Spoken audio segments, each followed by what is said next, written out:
Minsan ba naisip mo, ang tagal ng process, no? Bakit ang bagal ng financial blessing sa atin?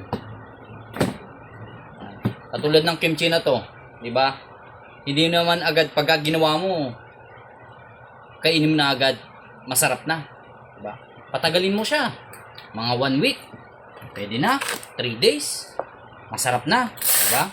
Ganyan din yung buhay. On process, hindi madali. Pero kung hihintayin mo o hindi ka mapapagod, hindi ka magsasawa na magtitiwala sa Panginoon, yung blessing na ibibigay niya sa'yo, may enjoy mo yun. Sigurado, 100%. At kapag ka nandiyan na, nandun na, binigay na ng Panginoon, huwag mo nang sayangin. Huwag mo nang dalhin sa iba pa. Kumbaga, yung blessing na yun, binigay sa'yo ng Panginoon, ibalik mo sa Kanya. Balik mo na may kagalakan, di ba? Yun yung buhay.